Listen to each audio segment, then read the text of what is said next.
औज़ुबिल्लाहिमिनश्शैतानिर्रजीम बिस्मिल्लाहिर्रहमानिर्रहीम। अस्सलाम वालेकुम। आप देख रहे हैं उर्दू एस्ट्रोलॉजी और मैं हूँ एस्ट्रोलॉजर अलमास यूनुस।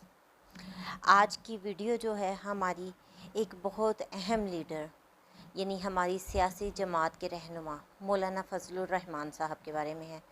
आज की वीडियो में हम उनके ज़ायचा को डिटेल के साथ डिस्कस करेंगे और देखेंगे कि ये वक्त जो है उनके लिए किस तरह की चीज़ें लेकर आ रहा है। मौलाना फजलुर रहमान चूँकि हमारी मजहबी जमात के एक अहम रहनुमा हैं और अपोजिशन में उनकी एक बहुत ज़्यादा अहमियत है, तो इस लिहाज से वो पाकिस्तान के लिए भी बहुत ज़्यादा अहमियत के हामिल हैं। अब हम देखते हैं कि पाकिस्तान के ज़ायचा में जुपिटर जो कि मजहबी जमातों को लीड करता है वो आकर 7वें घर में बैठा है, यानी कि अपोजिशन जो है वो हमारी सियासत में मजहबी जमात के बग़ैर नहीं चल सकती है। या हम देखें, अगर सियासत में देखें तो हमारी मजहबी जमात जो है वो बहुत ही ज़्यादा अहम किरदार अदा करती है। तो आज हम उनके ज़ायचा को बहुत ही डिटेल के साथ डिस्कस करेंगे और देखेंगे कि आने वाला जो वक्त है उसमें ये जमात किस सिमत जा रही है। और सबसे अहम ये कि इस वक्त अगर इलेक्शन हो रहे हैं तो क्या वो बहुत अच्छी कामयाबी हासिल करती हमें दिखाई देती है, और आइंदा आने वाले वक्त में ये जमात किस जगह पर बैठी हुई मिलती है, इस पर हम डिटेल से बात करेंगे। इससे पहले कि मैं अपनी वीडियो का आगाज़ करूं, जो लोग मेरे चैनल पर न्यू हैं सबसे पहले मेरे चैनल को सब्सक्राइब कर लें और बेल आइकन को प्रेस कर दें ताकि मेरी आने वाली वीडियोस के नोटिफिकेशन आप लोगों को रिसीव हो सकें।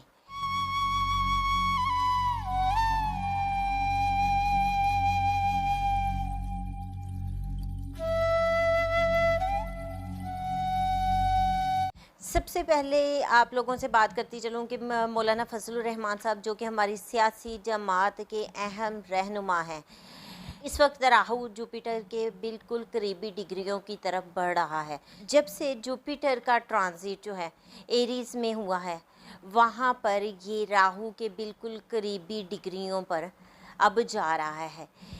तो राहु के जो जुपिटर करीब जाएगा ये जुपिटर को बहुत ज़्यादा ख़राब कर देगा। तो ये टाइम बहुत ही ज़्यादा मजहबी जमातों के लिए क्रूशियल टाइम चल रहा है। राहु जो है एक, हम इसको कहते हैं धुआं है, एक फ्रेब है। तो ये जब किसी चीज़ की तरफ बढ़ता है उसको ख़राब कर देता है, उसमें ख़राबियाँ ले आता है। इसी तरह जुपिटर की तरफ जब बढ़ा तो मजहबी जमातों को इसने बहुत बुरी तरह से मुतासिर किया। फिर ज़ायचा पाकिस्तान के पहले घर में ग्रहण लगा था, उस वक्त वहाँ पर जो ये राहु है और जुपिटर पड़ा हुआ था, ग्रहण की वजह से वो अफ्लिक्टेड हुआ। दूसरी तरफ अगर हम देखें तो ज़ायचा पाकिस्तान का जो चांद ग्रहण था वो 7वें घर में लगा और हमारे ज़ायचा पाकिस्तान में जुपिटर 7वें घर में प्लेस है, जो कि इन मजहबी जमातों का सियासत में एक अहम मुकाम को ज़ाहिर करते हैं। अगर इस तरफ ना भी जाएं, हम अगर रियलिटी की बात करें तो पाकिस्तान चूँकि एक इस्लामी कंट्री है जिसकी बेस इस्लामिक आइडियोलॉजी पर रखी गई, वहाँ पर मजहबी जमातें नो डाउट बहुत ज़्यादा अहमियत की हामिल हैं। आप लोगों ने मेरी फेसबुक पेज पे प्रेडिक्शन देखी होगी जहाँ पर मैंने ग्रहण को बड़े अच्छे तरीके से एक्सप्लेन किया था कि जो असेंडेंट में ग्रहण है वो पाकिस्तान के लिए बहुत ज़्यादा ख़तरनाक है। और दूसरी तरफ मैंने ये भी एक्सप्लेन किया था कि जो मून का ग्रहण है वो भी ख़तरनाक है, मजहबी जमातें भी बुरी तरह मुतासिर होंगी। फिर मैंने एक प्रेडिक्शन की थी कि जो पीडीएम है इस वक्त चीफ जस्टिस ऑफ पाकिस्तान के अगेंस्ट धरना देने वाली है, उसमें मैंने आप लोगों को बताया था कि मरकरी के रेट्रोग्रेशन पीरियड में इन्होंने इस चीज़ का आगाज़ किया है और यहाँ पर इस चीज़ से पता चल रहा है कि कामयाब नहीं हो पाएंगी। और वो आपके सामने है, धरना जो था वो इनका बहुत ज़्यादा कामयाबी की तरफ नहीं जा सका।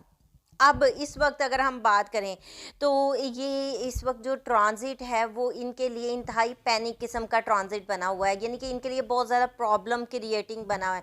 ये मौलाना फजलुर रहमान साहब की साख को मुतासिर करेगा अगर उनके ज़ायचे की बात की जाए तो। बल्कि ये उनकी पूरी जमात जिसकी वो रहनुमाई कर रहे हैं उसको भी पूरी तरह से मुतासिर करेगा। नो डाउट कि जमातें जो हैं अपना एक मुकाम कायम रखेंगी, लेकिन जितना इनको अरूज पकड़ना चाहिए या जो ये सोच रही हैं कि अरूज पकड़ें, वो ये नहीं कर पाएंगी। इस वक्त जो प्लेंट्री पोजीशन इनके साथ ऐसी बन रही है, अल्फाज में जितना अग्रेशन लेके आएंगे, जितनी सख्ती लेके आएंगे, उतने ही इनके अल्फाज इनके लिए मसाइल खड़े कर सकते हैं। दूसरी तरफ अगर हम बात करें, मरकरी के ख़राब होने की वजह से इनकी कम्युनिकेशन कुछ इस तरह से होगी, इनके मुंह से ऐसे अल्फाज अदा हो गए, उन्होंने बहुत ज़्यादा प्रॉब्लम क्रिएट किया। दूसरी तरफ अगर इनके सर्विस को देखा जाए तो इस वक्त प्लैनेट बी जो है सर्विसेज के होस्ट को बहुत ज़्यादा मुतासिर कर रहा है। यानी कि अगर ये सर्विस की बात की जाए तो फ़िलहाल ये उसको बहुत अच्छी तरह से ऊपर आने के लिए फेवर नहीं करेगा। तो यहाँ पर अगर बात की जाए कि इलेक्शन की, पहले तो मैंने आप लोगों को बताया कि फ़िलहाल जो है इलेक्शन का सिनेरियो नहीं बन रहा है। यहाँ पर अगर मौलाना फजलुर रहमान की बात की जाए तो इस वक्त वो हमें सियासत में कोई बहुत वाज़े कामयाबी या किसी बहुत ऊंचे मुकाम पर जाते हुए दिखाई नहीं दे रहे हैं। यानी कि उनकी प्लेंट्री पोजीशन कुछ इस तरह की है कि उनको बहुत ज़्यादा मुश्किलात का सामना करना पड़ेगा। नो डाउट ये सियासत में या कैबिनेट में बैठेंगे, बिल्कुल बैठेंगे, लेकिन अगर हम कहें कि ये कोई बहुत आला ओहदा हासिल कर लें वज़ीर आज़म का या किसी वज़ीर आला का या कोई इस तरह के ओहदे पर आ जाएं, तो यहाँ पर फ़िलहाल इनका कोई भी बड़ा ओहदा हमें मिलता हुआ दिखाई नहीं दे रहा। ये वक्त इन जमातों के लिए, सियासी जमातों के लिए और मजहबी जमातों के लिए बहुत ज़्यादा मुश्किल वक्त है। और यहाँ पर सन की पोजीशन जो है कुछ इस तरह से है, सन ग्रहण ज़्यादा भी है। जितने अथॉरिटेटिव पर्सन है, मैं ऑलरेडी अपने पेज पर प्रेडिक्शन कर चुकी हैं कि अथॉरिटेटिव जो पर्सन है या हाई अथॉरिटी पर हैं, उन लोगों के लिए ये बहुत क्रूशियल टाइम है। और आप लोगों ने देखा कि कितना मुश्किल वक्त इन लोगों के लिए बन गया, कोई सिनेरियो इस तरह का बन गया जैसा हमने पाकिस्तान में आज से पहले नहीं देखा।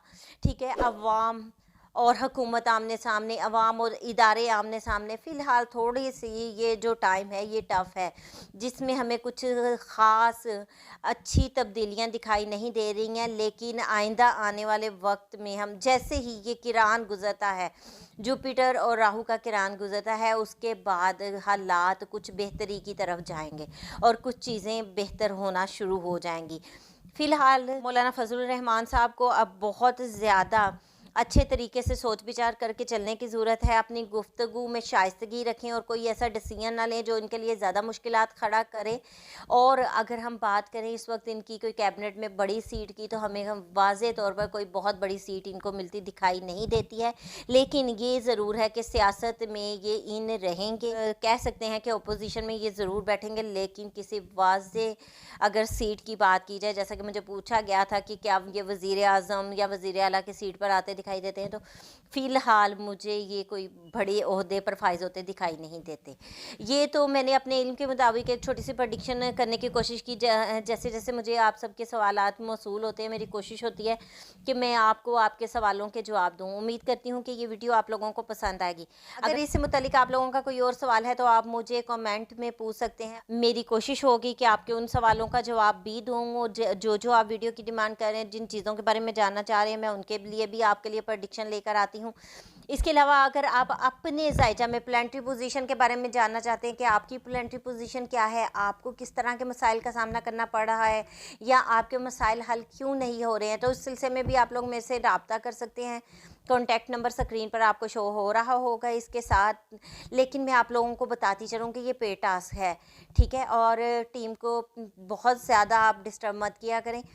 जो प्रेडिक्शंस आपको चाहिए होती हैं, मेरी कोशिश होती है कि मैं आप लोगों को यहाँ पर बताऊँ। बाकी आपकी पर्सनल लाइफ आपके अपने जायचा से ही हम देख सकते हैं। आपका पर्सनल क्वेश्चन आपका जायचा रीड किए बगैर हम नहीं बता सकते हैं। उसकी रीडिंग के लिए आप रब्ता कर सकते हैं, बहुत अच्छे तरीके से गाइड किया जाता है। इसके साथ ही मुझे इजाज़त दें। अपना और अपने प्यारों का बहुत सा ख्याल रखिएगा और मुझे भी दुआओं में याद रखिएगा। अल्लाह हाफिज़।